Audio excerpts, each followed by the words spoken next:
to the Sad Dads Club podcast. Here's everybody's favorite sad dads, Jim and Foo.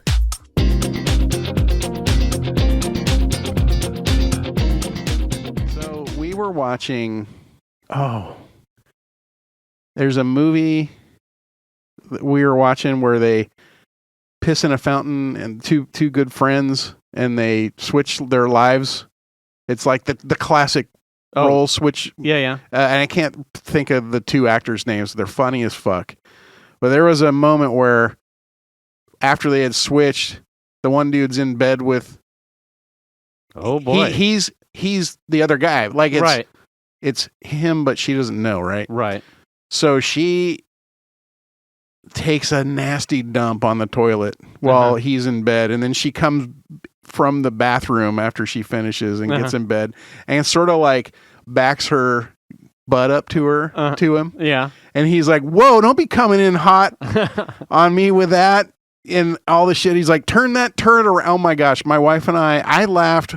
I had seen the movie before and it was funny before, but for some reason that little tidbit dialogue, fucking Jason Bateman and the dude that plays Deadpool. Oh, Ryan Reynolds. Yeah, they're in this movie together and they swap. And it was Jason Bateman. He's Ryan Reynolds' character, but Jason Bateman's playing him. Okay. And fuck, dude. I laughed so hard. I thought my eyes were going to pop out of my head. I was fucking crying. I was crying. I hadn't had that happen in so long. Yeah. You know what I mean? Yeah. So, anyway, let's just start the show off that way. Okay. Side Death Club podcast, episode 268. 9 or 8 9? Is it 9? I don't know. I'm Lord Foo. I'm Jim. So speaking of that, yeah, it was coming back from Disneyland. Pete Holmes, the comedian. Do you know his stuff? It sounds familiar, but I can't picture his face. He did a lot of the older. He had a show that was after Conan. He was famous for his bits about firing X-Men or firing people in the Justice League dressed as Batman or as Professor X. Yeah. I'm Marvel superhero guy, so of late his stuff and I think those skits are 3-4 plus years old. Yeah. But they're just funny, so you watch a couple on YouTube and all of a sudden now I'm getting like all of them, and I'm rewatching them. Every once in a while I get one that's really, really funny, and I'll send it to Piper and be like, because, it's just Iceman. Yeah. It's a gambit. So you just, you throw cards. So if you don't find yourself at a dollar store, you're kind of useless. And I'm like, I'm just rolling because they're just stupid comic book. Sure. And just degrading humor. Yeah. He just came out with a Netflix special. Okay. And in it, why it's important, the timing of Disneyland, because I was still that congested.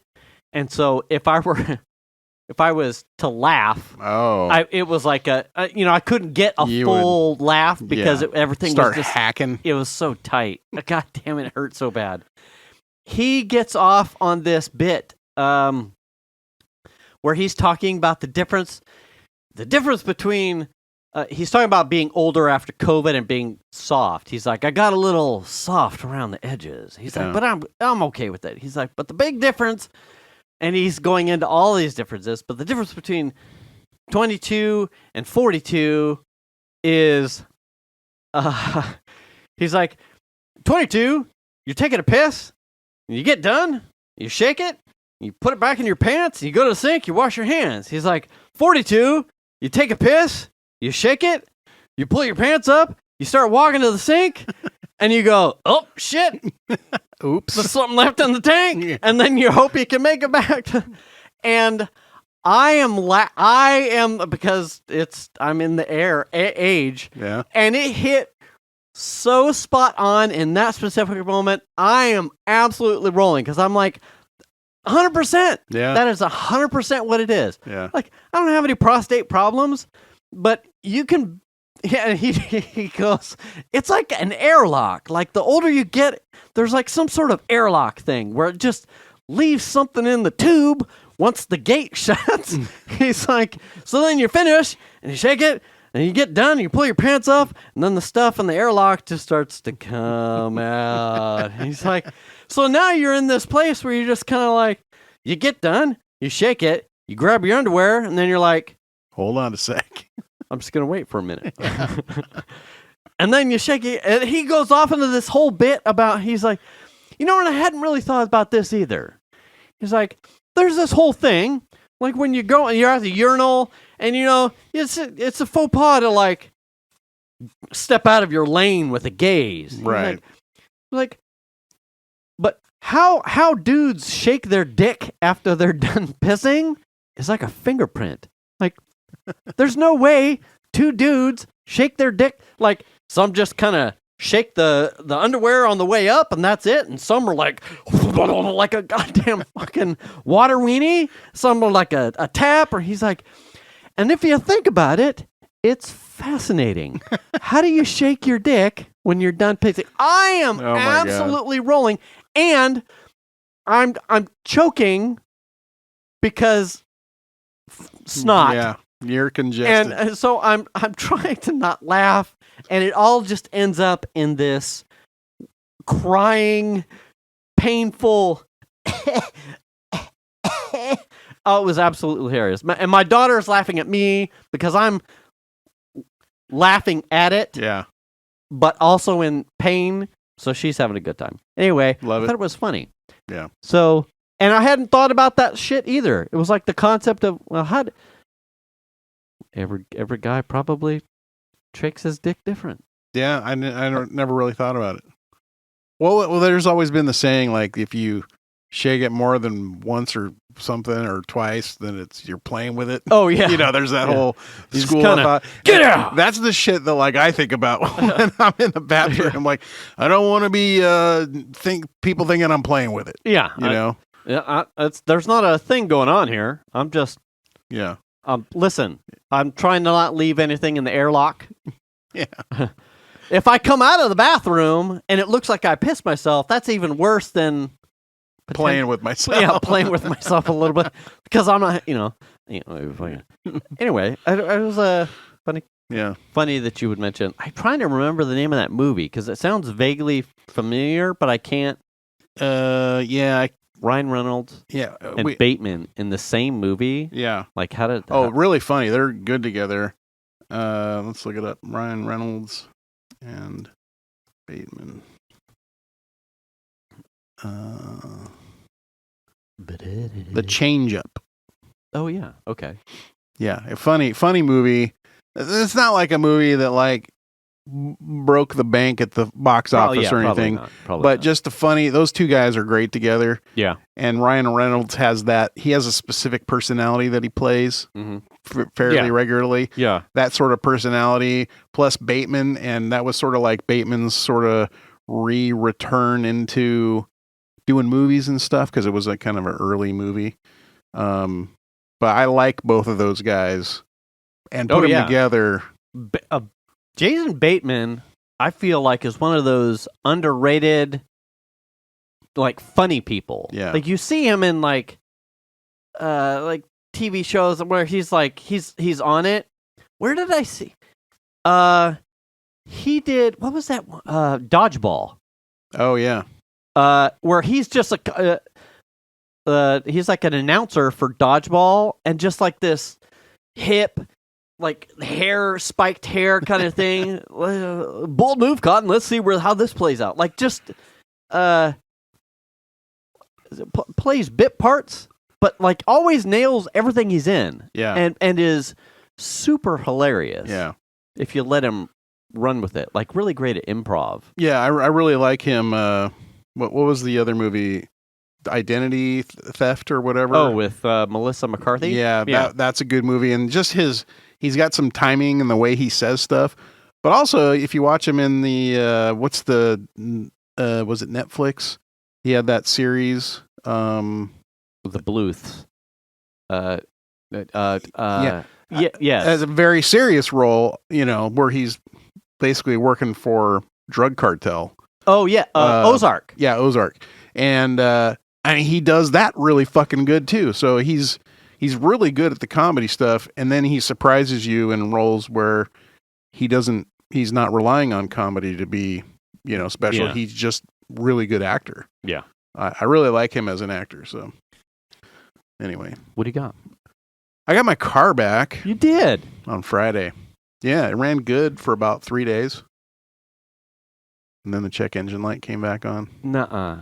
Really? It's not misfiring, but it's a large leak in the evap system, which just got fixed prior. So I don't know if when they put it all back together, maybe a vacuum hose got broken or isn't quite connected.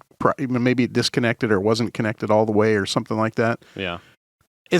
I'm not going to be hunting that down. I'm going to take it back and let them, it'll probably be a half an hour thing for them to figure it out or something, I assume. Like evap leak, they'll have a smoke tester or something. Yeah, I'm sure they'll have a smoke test and they can do that. That's fine. Some rubber hose. Yeah.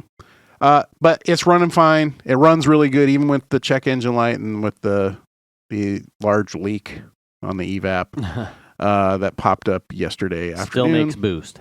Yeah, it's running good. Drove it to Auburn. Drove it today down to Fair Oaks and back. Yeah. So it's been on the highway. It's been around town here and there. Went to the airport in it last night to pick up Melanie for Thanksgiving. Yeah. Even with the check engine light running. So it's running fine. I called him today. My service guy wasn't there. He's out on PTO or something. Thanksgiving. Probably. So I just, leave a message for him. I looked at the code. It looks like it's an evap problem. So, I'll give him a call on Monday. So it'll probably be, a day or maybe 2 days in the shop again to resolve that, I assume.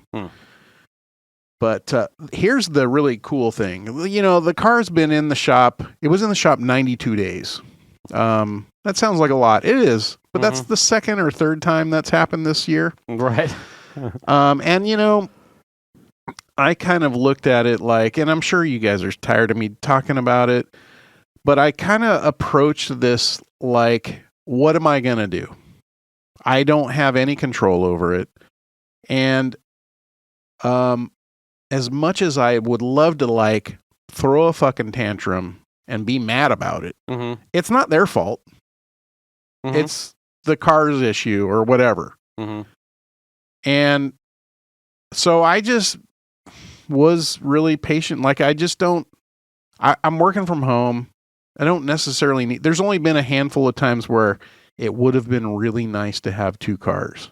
Right. And the only real issue I had with the shop in general is there's just been a lack of communication where the car would be there for a couple of weeks and you just don't know anything that's going on. Are they working on it? Is it just sitting in the back? Is it on a lift? Is someone doing something on it? Is there just research happening? Is nothing happening? Are they waiting for the warranty company? I mean, who knows? Right. There's a number of things that could be going on. But when it's in the shop for 3 months and you don't have any timeline on when it's going to be back, you sort of just start operating as if not having a car is normal. Like you just don't have a car. I own this thing, but it's not here and it doesn't matter. It's in somewhere else, So that's sort of how I never got mad. I don't get upset. I don't get upset with him. And so he called me, told me my car was ready to a couple of days worth of conversations led up to Friday, him telling me, come get it. It's ready. Cool. So Shan gives me a ride over to the shop. My service guy, Justin, is not there. And that's fine. So I'm talking to this other young man. It feels weird to say that. Talking to this other kid that's working there.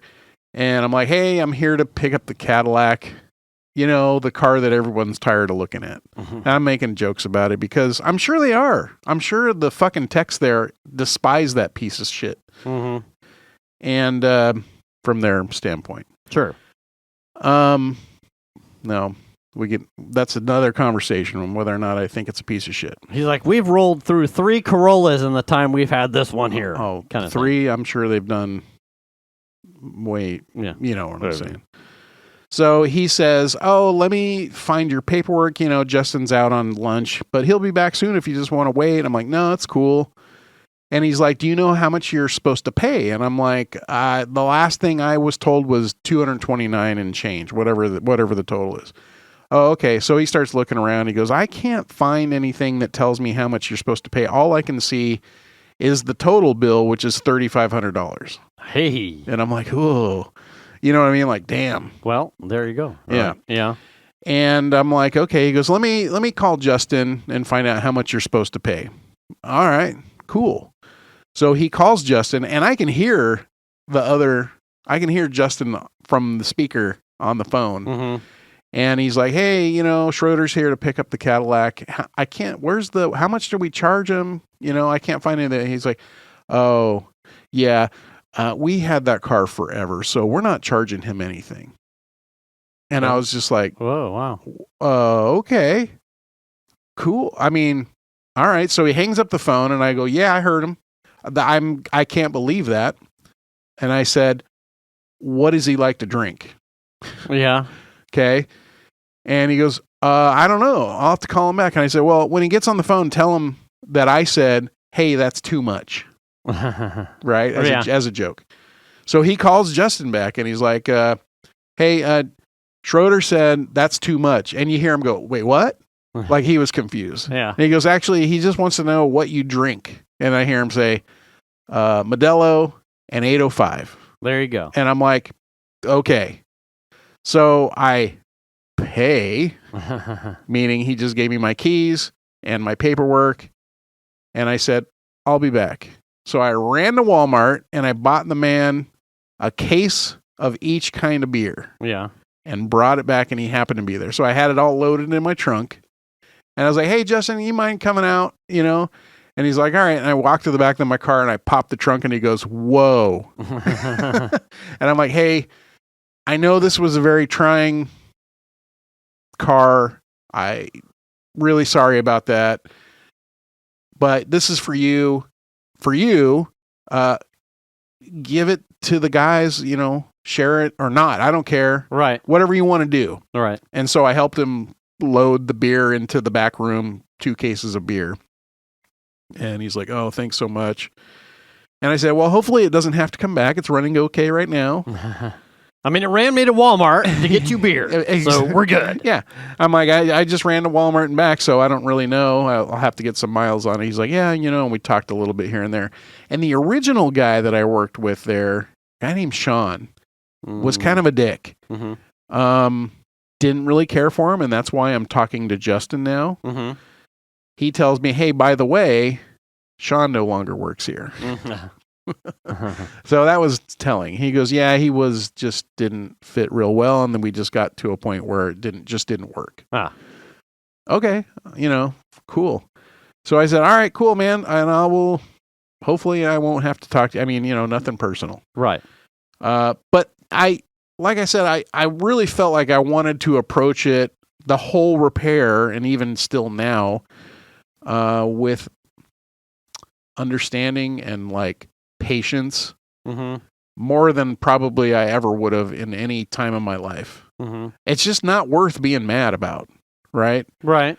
Upset, maybe a little bit of despair, you know, that kind of stuff. But I'm not going to get pissed and raise my blood pressure and like yell at people that don't deserve that. You're right. So that's kind of how I approached it. Now, that being said, yesterday, the check engine light came on. So, and you kicked a puppy. Yeah. So, you know, it's, you know, unbelievable, but also Bye-bye. kind of not unbelievable. So there's that. But we're getting closer. It's running good. You know, we get past this particular issue. $3,500. Yeah, $3,500, and I don't know. So whatever they're getting paid is coming directly from whatever the warranty company gives them, and they're forgiving whatever they're not covering. I guess. Cool. Great. So yeah. So there's that. He's like, yeah. So we did fix the evap, and that's $643.22. Right. Well, that's the thing is before it went in for the current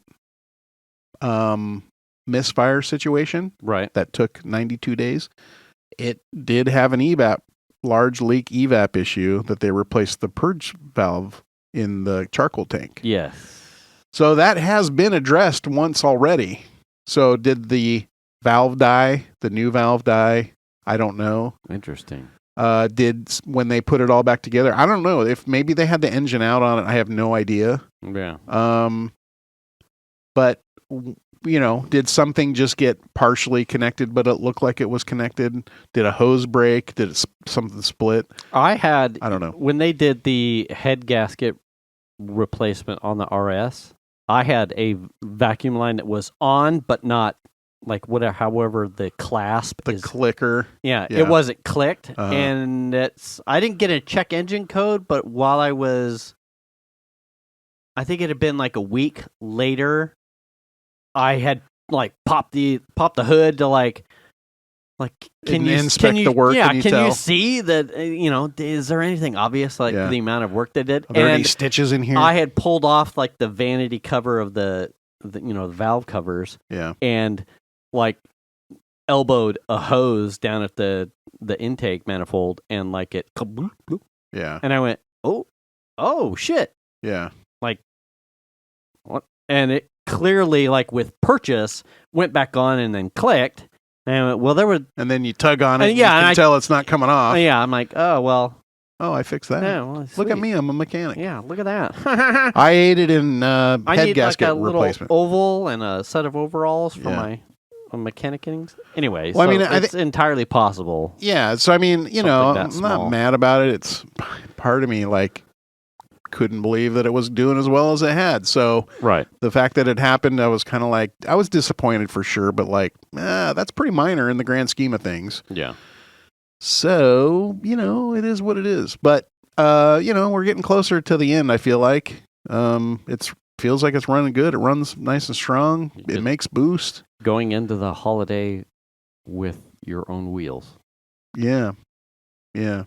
And now your daughter and wife can go romping, and they did today. You can do whatever you want. Yeah, because today is the day before Thanksgiving. It's Wednesday. Tomorrow is Thanksgiving, and I ran we did a bunch of stuff today. Took my daughter to lunch and a bunch of shit like that. Mm-hmm. And then I was like, I got to get home by a certain time because I got prep to do for a smoke of a brisket. Mm-hmm. So I've got this brisket that needs to be trimmed and prepared and seasoned, and I got to get the smoker going.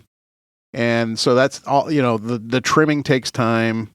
The seasoning part doesn't take that long, but so you have a brisket. It's a 12.5 pound in a house brisket. Where you're the only metasaurus. Well, we're going to my in-laws' house. Oh, so there's going to be other people there, but it is the smallest brisket I could get my hands on. So this is an interesting thing. So our local Costco, they only sell choice briskets, USDA choice. Okay. Fine. Those are good enough. Sure. Especially on a long cook like that, you're probably not going to notice a difference.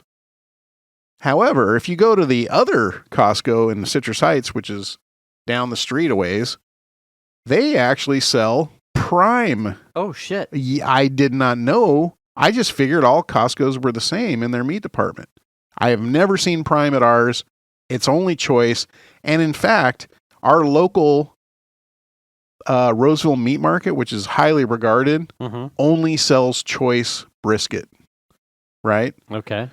So I was at the other Costco and I was like, what the fuck? Are these mislabeled? It says they're prime, and they were pretty expensive, but they were fucking huge.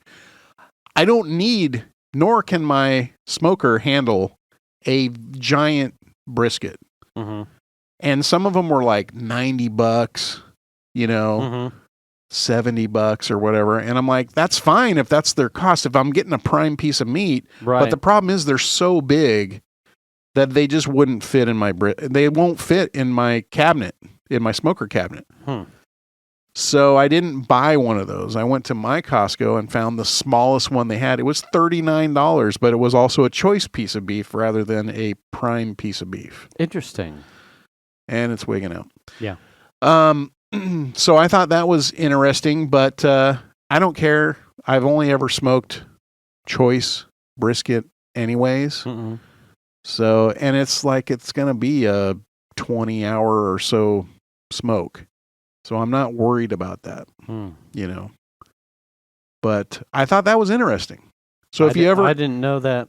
Yeah, if you want to get a USDA prime brisket, you can get those at the other Costco in Citrus Heights.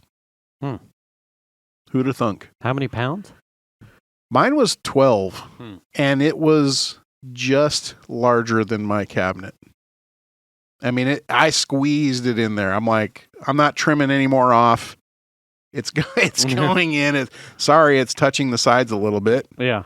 What am I going to do? You know, at that point, I had already seasoned the whole damn thing. I'm not going to start cutting it off and like reshaping.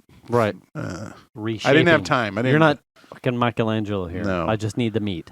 Yeah, I just put it in there. So it'll be in the smoker for hours, all night. And then at some point when it hits about 160, I'll take it off and wrap it in the pink paper, put it back in. How'd your son's brisket end up turning out? It was pretty good. He gave me a couple pieces the next day. It was pretty good. Yeah. He's doing for because we're not doing turkey or anything. But he's smoking mac and cheese. So the last time he did that, it was really good. So I'm excited for that for sure. I like me some mac and cheese. Yeah. So we got some meat eaters besides me, Chandler. Okay. Nicole will probably have some. I think even Shanna's brother is kind of vegetarian now. He might have some, but Shan's dad loves it. Shan's mom will eat some. But I'll have a boatload of brisket left over. So. Wow. Lots of good sandwiches. Yeah. And you'd be the only one in the house eating it? For sure. And I bought a new, slicing knife. I found it on sale a couple months ago. That's early summer or something. For one of those nice, long, thin brisket slicing. And you can use it for turkey or tri-tip or whatever. But gorgeous knife. I can't wait to use it. And it's sharp as shit. Holy cow. As knife should be. Yeah. I was always trying to carve the brisket with my chef knife, and that just doesn't work very well. They're too long, deep, you know, they're too high. Yeah. And they're not long enough. You ever working in the kitchen and find yourself saying yes, chef, to anyone else in the kitchen? We joke about that, actually. I do that all the time. Yeah, yes, chef. Yes, chef. I can't wait. I'm excited to see how the brisket turns out, but should be good. Should be good. Yeah, I made. What was it last week? I did my Irish beef stew, and surprisingly, I made an all vegisaurus. It's a roasted red pepper and butternut squash soup. Very simple. I think everyone probably has a butternut squash soup. Everyone does? I've got some in my pocket? You probably have a recipe or something, right? No? No. Really? No. Anyway. You're the oddball. Now, we did make some baked squash bowls. Yeah. With stuffing and stuff in the top just a week ago. They were like an acorn squash? Yeah. So cut them in half and then gut them. Yeah. And then bake them with some seasoning and stuff. Yeah. And then turn them over and then fill them with a filling that we made and then bake them like that with some cheese. Yeah. Kind of like stuffed acorn squash. Yeah. Yeah. It was like sweet potatoes with crack on top of it. Oh. You know what I mean? Yeah, yeah. It was really good. There you go. Yeah. It was really good. It was just like something really simple. It was all Vegasaurus. Anyone that was not a Metasaurus was eating it. My daughter really...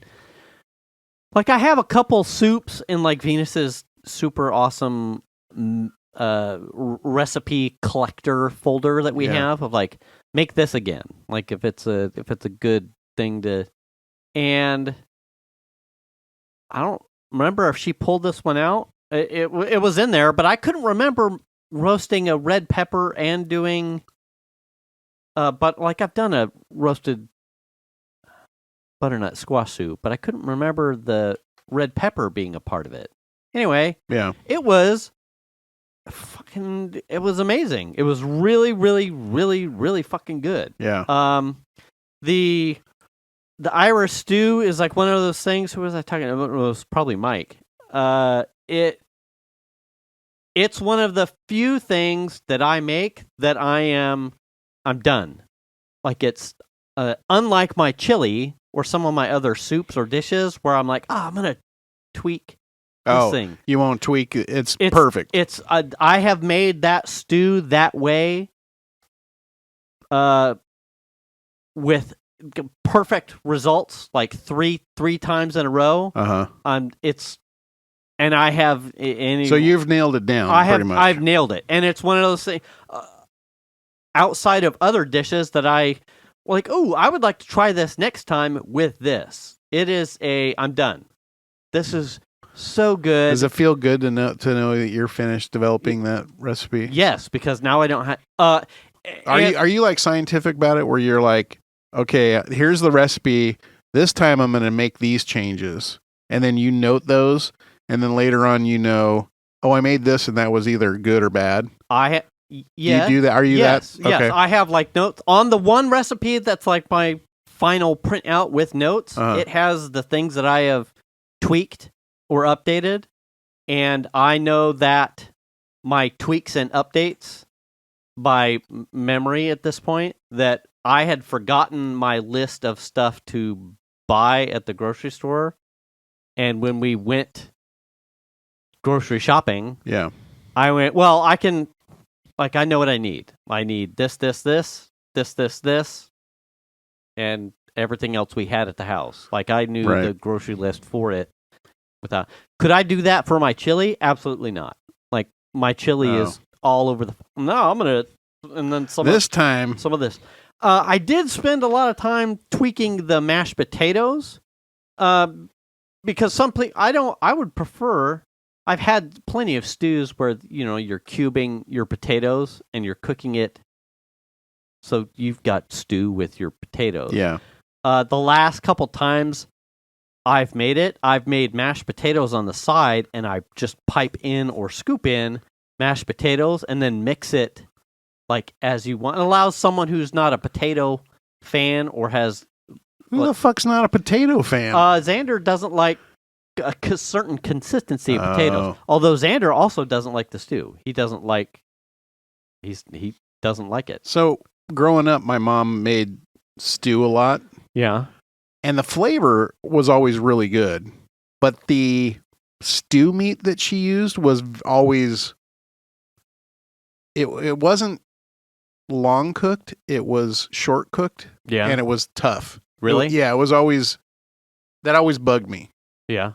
Is how tough the stew meat was. But how I cook my stew meat is something that I think I've only picked up in like the last 5 to 6 years. Yeah. Because the impatient cook in me would take all the meat, brown the meat, stuff all the meat, and then what it ends up doing is so much fluid comes off. You're like braising the meat. You're not browning it. Yeah. So now it's an all day process where it's like 7 to 8 pieces.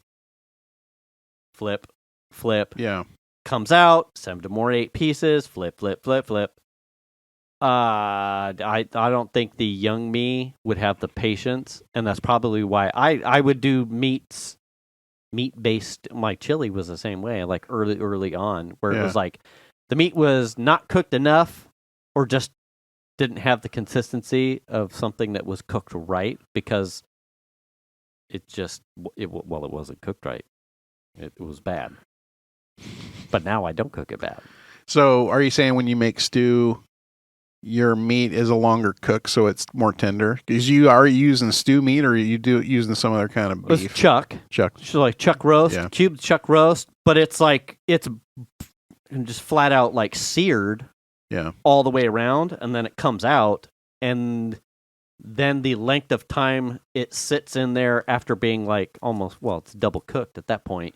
It certainly the 24 hours after, it's more tender. The meat just pretty much just starts to fall apart. You're not having Yeah, I'm sure that part of the problem with my mom's she's a very good cook. Don't get me wrong.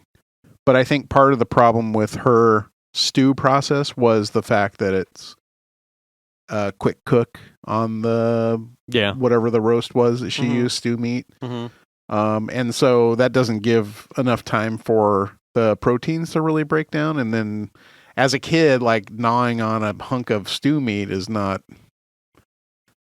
I didn't care for that. Yeah. Although I used to commute with a girl named April who told me once that she loves to chew on gristle. I love the fat and the gristle. Yeah. And I'm just like, who are you? Are you some kind of masochist or some shit? You know what I mean? Peters was watching some TV show,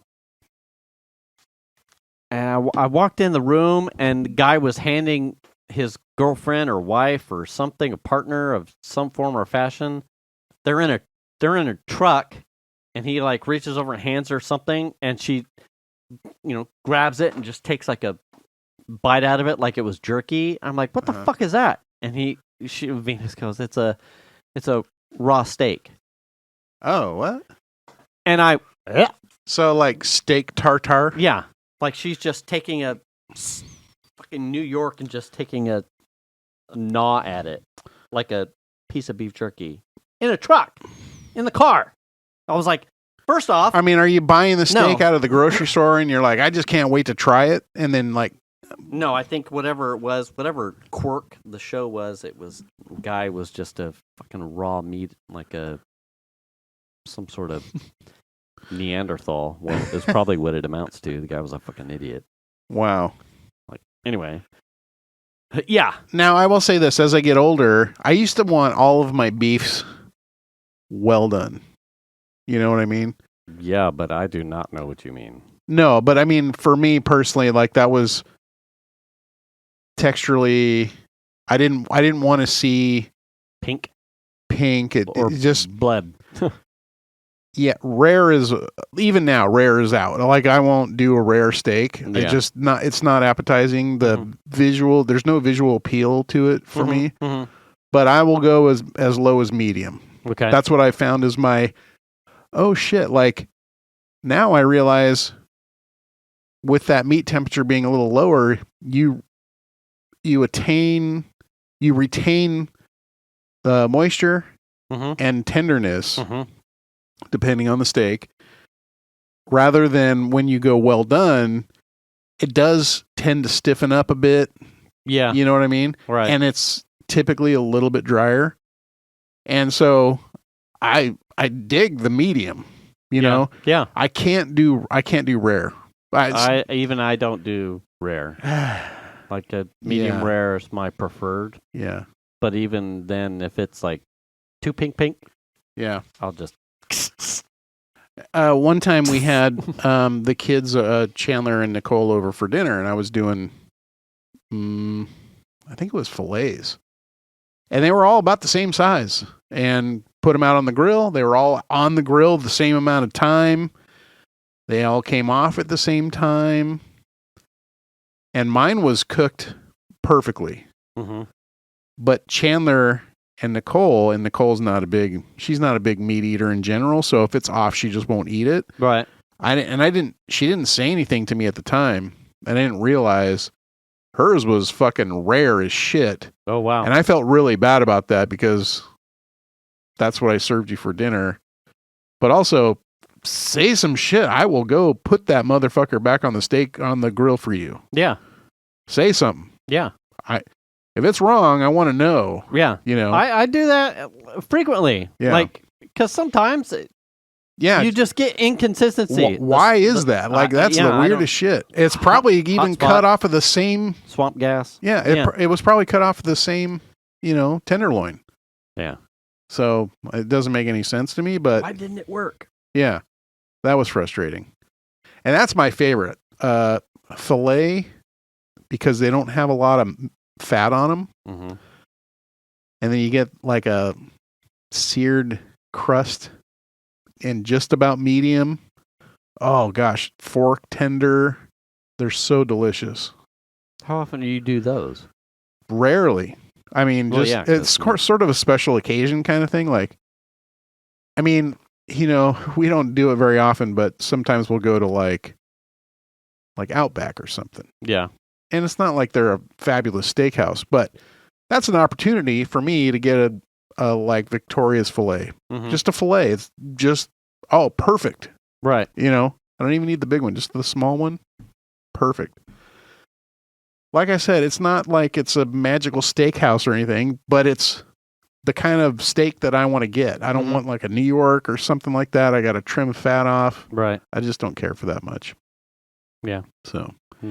And prime rib. I know you're a big prime rib guy. I'm a super prime rib guy. I'm not a big prime rib guy. Even then, I am not a huge fan of I trim, and oftentimes I dodge the big gristle puddle that runs through the middle. Yeah. Like if it's disproportionate to whatever bites are left, it just gets dodged. Yeah. Like I don't need it. Well, and I think part of it for me is just the color of the meat, because it's usually pretty pink. You know what I mean? Yeah. And so the color and maybe a little bit of the texture is just it's not my I just preferred meat. Yeah. It's not cut. I'll eat it, but I'm like cutting around. I feel like I'm wasting, like somebody else would just be like, yeah, this is great. And I'm like slicing off like half of it because there's parts of it I don't want to eat. Yeah. And I'm not like I hate beef or anything. I love beef, but like I don't need a mouthful of I don't want to like chew on something and feel like I just have to swallow it because I'll never get it broken down in my mouth. You know what I'm saying? That's just sort of my... Blowjob say what? Yeah, exactly. I mean, I will swallow. Yeah. But I don't want to if I don't have to. I'm just going to sit here and gag on it. Please look away. That's why when April said that to me, I was just like, huh? Oh, yeah, I love that. I'm like, are you kidding me? Like, are you the only woman I've ever heard say that? Yes. Yes. I've never heard another woman say that before. I love all the gristle. I love to chew on the fat and I'm like, fucking what? Yeah.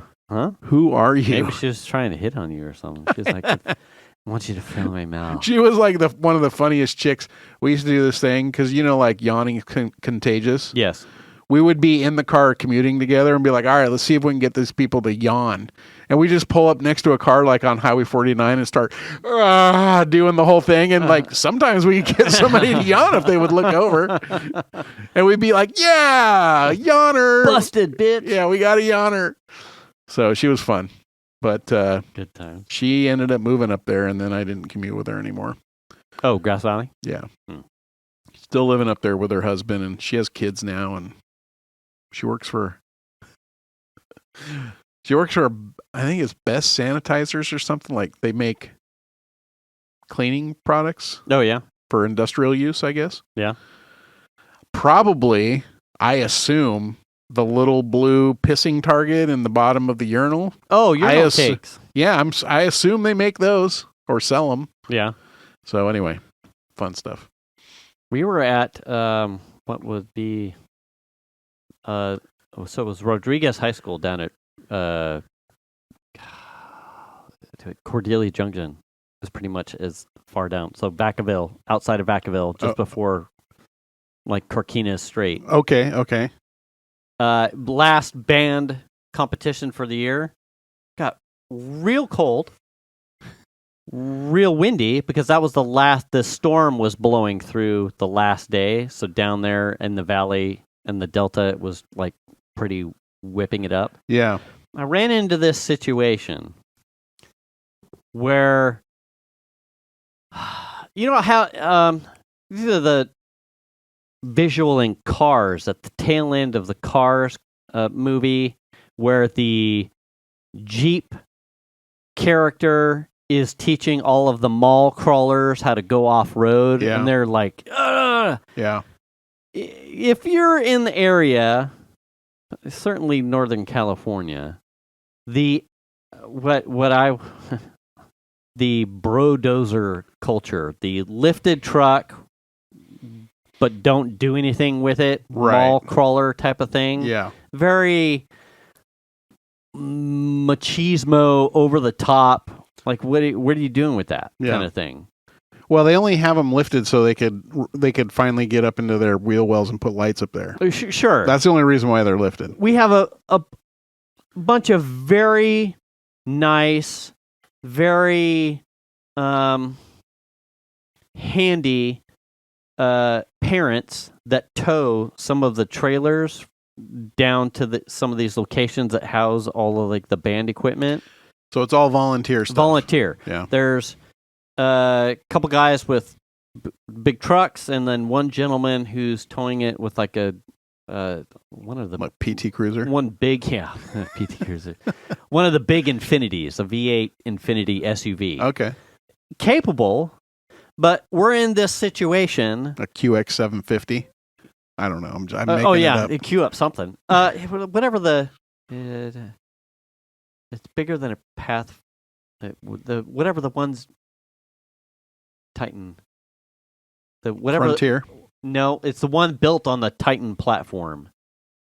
Like the SUV, the Armada. Yeah, probably something like that. Uh-huh. I think they even went to Pathfinder Armadas or something. Yeah. Anyway, a big full size like Tahoe SUV for Infinity. So everybody's got plenty of horsepower to pull these things. Yeah. What ended up happening though is that these trucks with handy guys in a situation where tools and things needed to anchor stuff, nobody had anything. Nobody had anything. Okay. So, and you like pull up in the RS, and you're like, "Oh, I got right."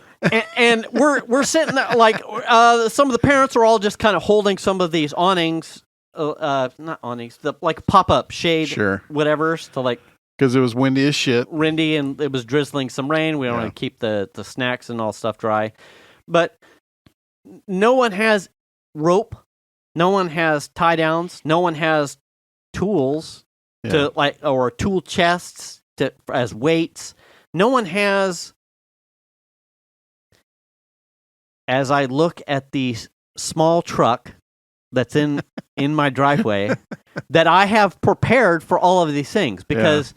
As a person from the country with trucks, like you keep, like it's like a whole. You keep straps and shit. Yes, yeah. You keep these things like because that's what the truck is for. The truck is for. If you got an extra seats in the back, you lift up the seats and throw them in the bin under the seats or some shit. Yeah, yeah. Rope, come along.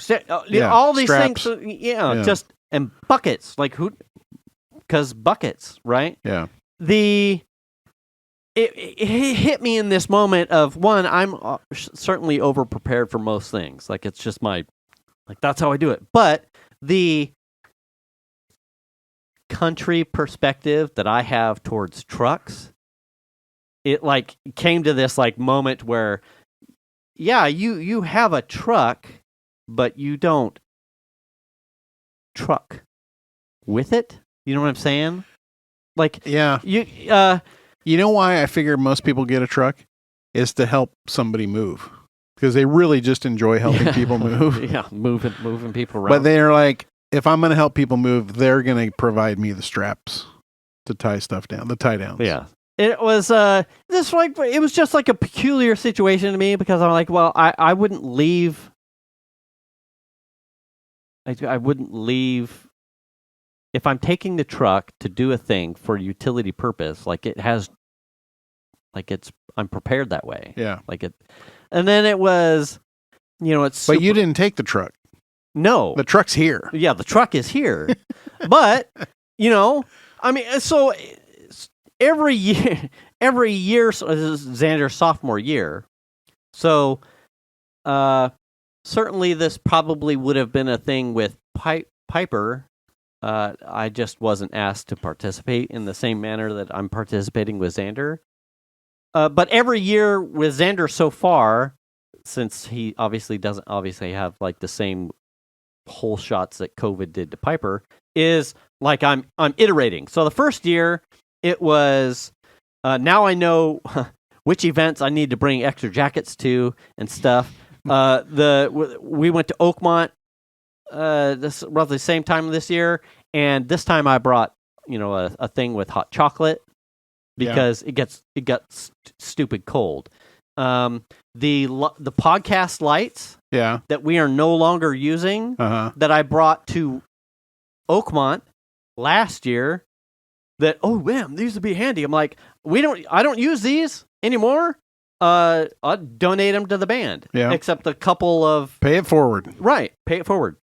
The couple of competitions that we went to at the beginning of the season, they weren't needed, or I didn't bring them.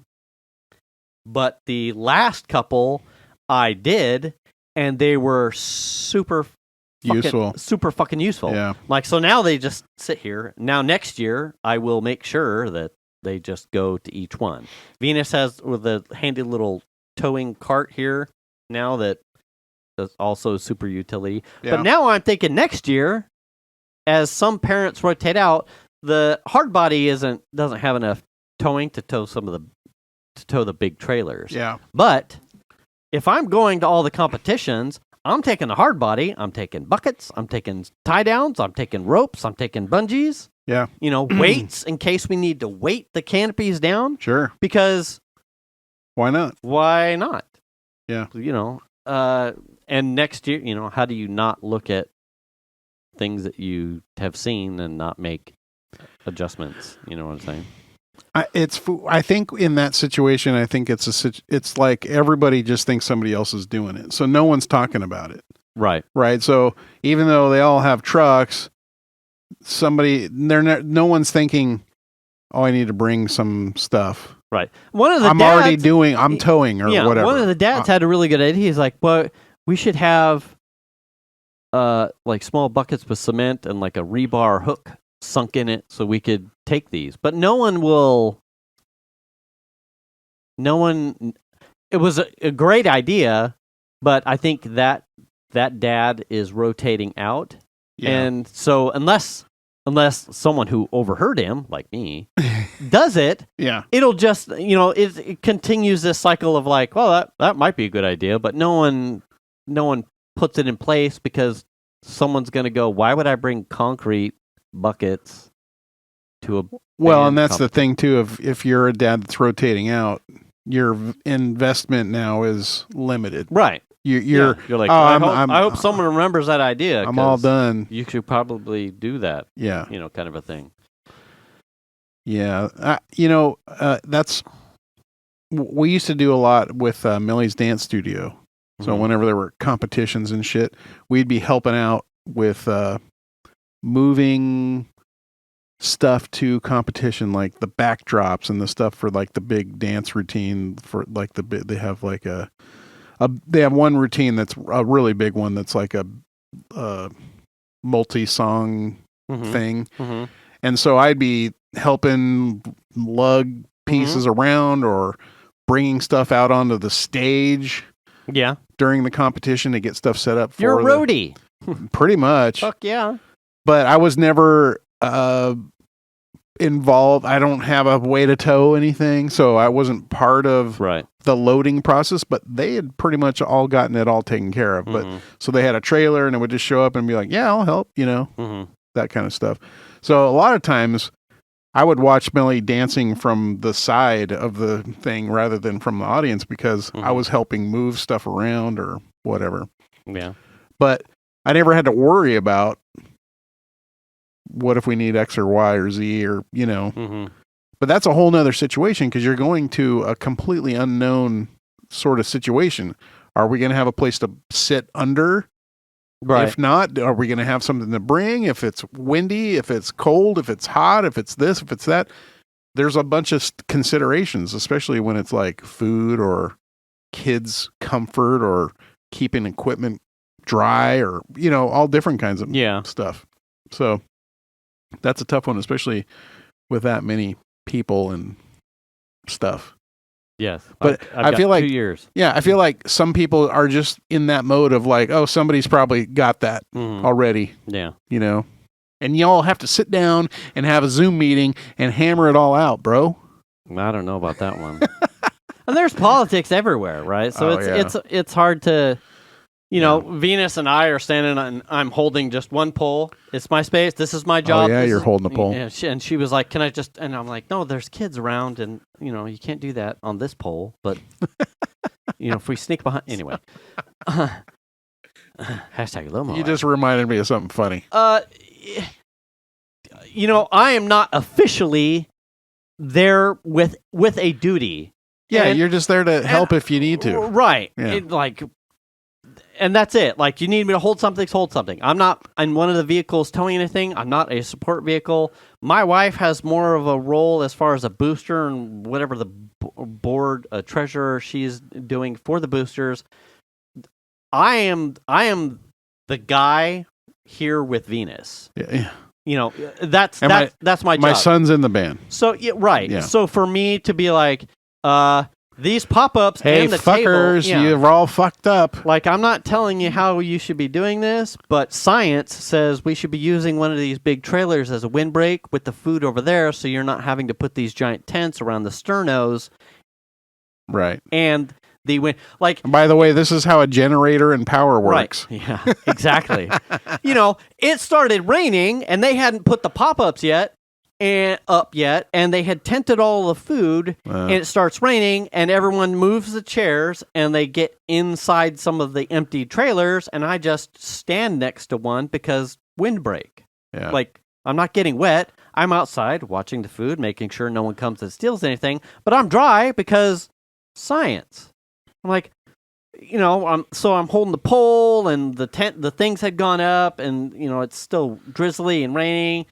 And Venus is like, why were you standing outside? I'm like, I wasn't getting wet. The wind was not, the trailer was blocking the wind. Yeah. She's like, well, should we move the food over? I'm like, it would probably be a smart idea, but ideally, it's not my call. It's not my call. Yeah. Like, I'm not here to start fucking up the show. Like, and you go a couple of events, you've been to dance. Like, you can see the power structure, the moms or the dads that are calling the shots. You don't want to be known as the guy meddling in everybody's decisions. I am not here to pull rank. Yeah. I am just a dad here observing shit. Here to support his kid in band, just like most of these other people. I'm volunteering time if you need me. I don't need to pull rank. I'm not here to make people jump and bark orders. I can see people that want to be doing that. I can see people that are probably better at doing that and being listened to. If they want to ride with the plan and the floor plan floor plan that's set up, fuck it. I'll support that. I'm good. I'm good. Now, next year, you might get more involved. I still can't tow anything because Hard Body is not built for they're 15, 20-foot trailers with... Do you know what the poundage on is them? On the trailers? Poundage is on them? Well, it's at least 1.5 foos. God, I think they're pressing over 75, which would be well over Hard Body. Chandler's truck will tow 7,500. And it has a good payload plus the 75. Like, it can do trailer of tow, but it has a higher payload. That was an interesting fact I ran across. In the bed? Some of I think the Tacoma has a higher towing capability, but less payload. So, pound for pound, you could put more weight in the Ranger, but tow slightly less. But the overall weight would be more than the Tacoma. So does that mean that you're okay? So you could tow 7,500 pounds, but also fill the bed with 400 weight, pounds of stuff, and that wouldn't break the bank. Right. Oh, interesting. Right. Whereas if you were to tow, let's just say it's 8,000 in the Tacoma. If you were to tow an 8,000-pound trailer, you couldn't put anything in the bed, substantially in the bed, or probably in the trailer. Interesting. I wonder why that is. What's the difference in that? I think probably has to do with axle and weight distribution, okay. and probably where the torque is. The turbo in the Ranger affords a lot more low-end torque than the V6 and the Tacoma does of the same year, in that like 2016 to 2021. But you think the higher towing capability I think a lot of people see would just be because it's a V8, a V6? Probably. Oh, okay. And not a turboed 4. Right. Interesting. Right. Huh. I always attributed towing capacity. I look forward to my wife telling me I'm full of shit when she hears this part, because she tells me I'm wrong on all kinds of other stuff. Well, I mean, I don't know if you're right or wrong. I always kind of attributed towing capacity with suspension and drive axle setup. Like this chassis. Well, I'm sure that has a lot to do with it. Yeah, I always thought that chassis setup, these shocks, this rear end, the strength of this chassis would allow for this amount of tow rating in general. Or maybe the components they use for the hitch, or who knows? I don't know. That's what I'm saying. When they say, "Oh, this thing will tow, 6,000 pounds or something," that to me means not. I don't know where that. What I'm saying is, I don't know where that number where that distribution comes from. Yeah. What's the thing that got us to that number? Right. Was it all the above? Engine and transmission and rear end and shocks and springs and blah blah blah? Is it the whole package, or is there something specific in that setup that allows for whatever that pound rating is? See, I never know. Rocket science. Yeah. Of which I am not. I just know that it's important to be looking for both those things now, whereas before, you superficially, how much can it tow? What's the tow rating?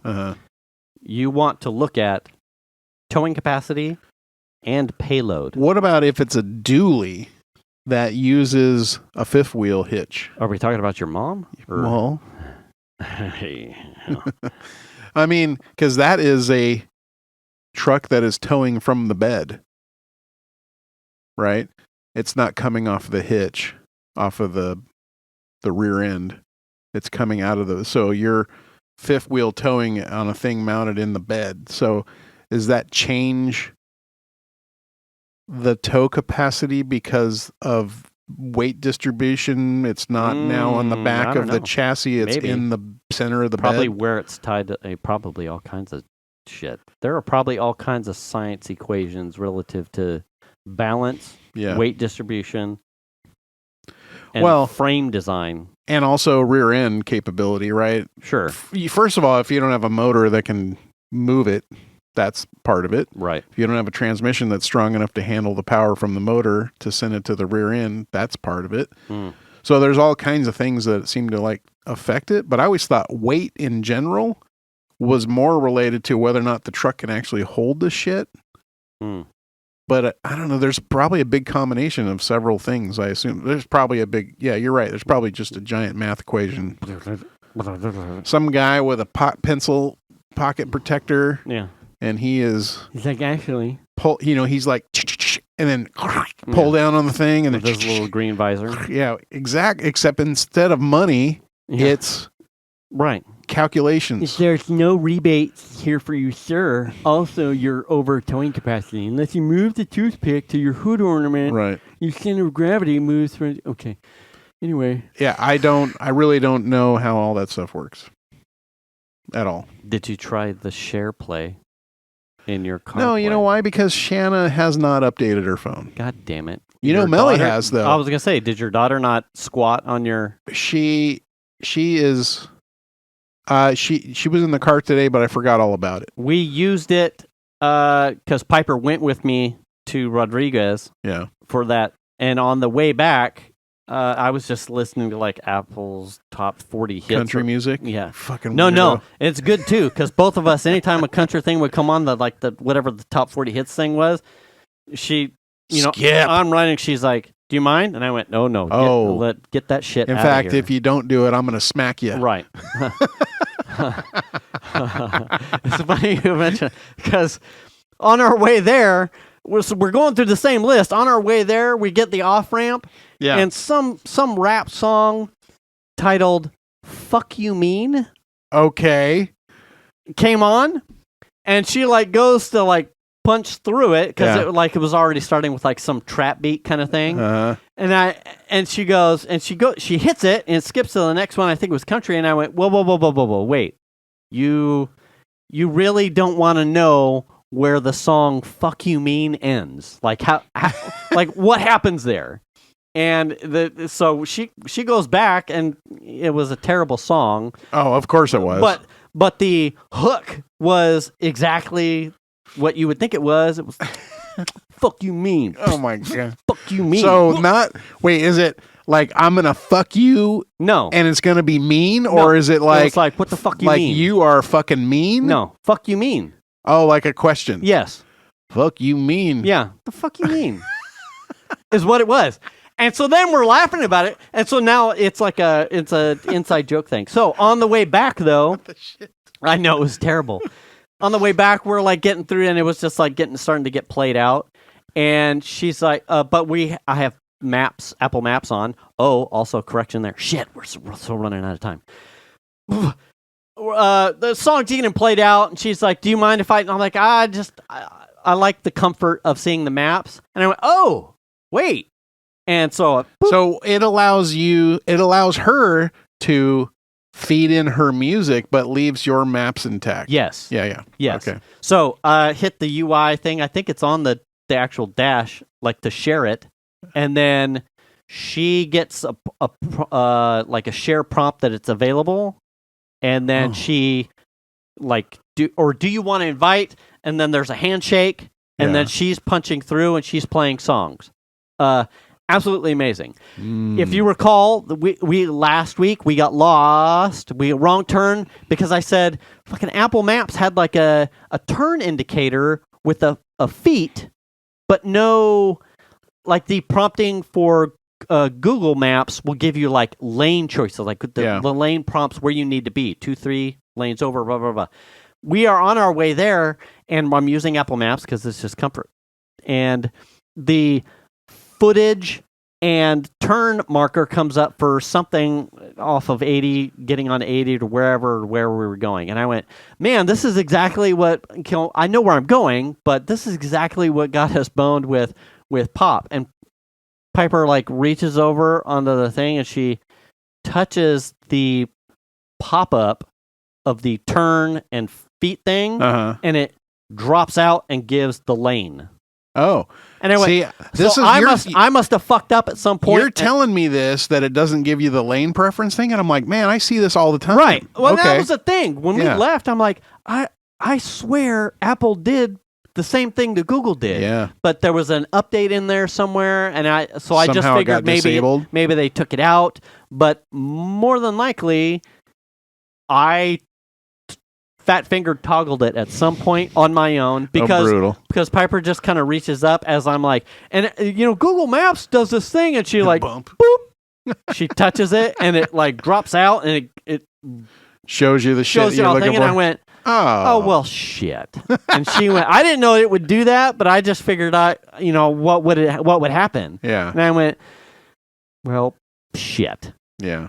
Great. Because, like I said, you were saying that, and I'm shaking my head over here like, it does this that for happens me. all the time for me. I don't know what's going on. Anyway, so if I confused you, that's my bad. And my daughter, her inquisitiveness fixed it. Nice. So Apple Maps does everything. I was just in an abbreviated UI. Nice. Anyway, there you go. Is it time? That's time. Damn. Wait. Let's not do that. Well, have a good, happy Thanksgiving, everybody. I hope you have an opportunity to have good food. Thank someone, because no one ever really does it alone. Yeah. And,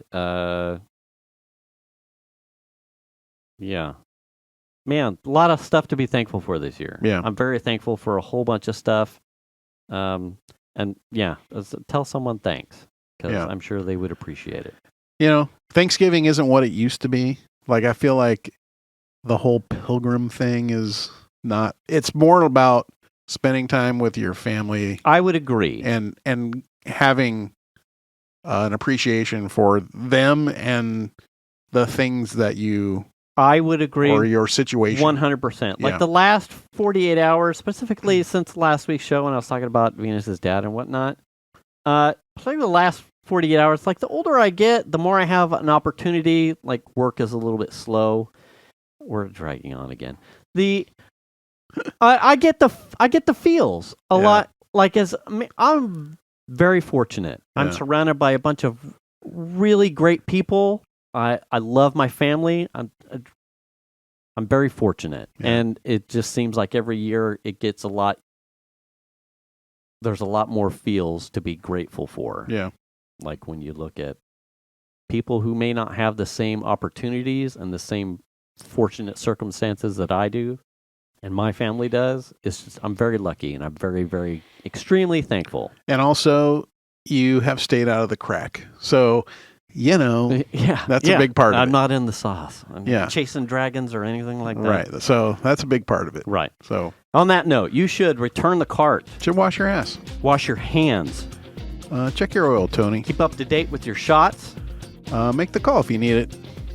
register to vote, There's another one in pick there. up the broom. And do the kindness. Did Tony not blow an engine this year? Or someone in his... Not as far as I know, but I'm sure it's not because we prompted it. No, probably not. Anyway, we'll catch you next week. Thanks for listening, everybody. Have a great Thanksgiving. Bye.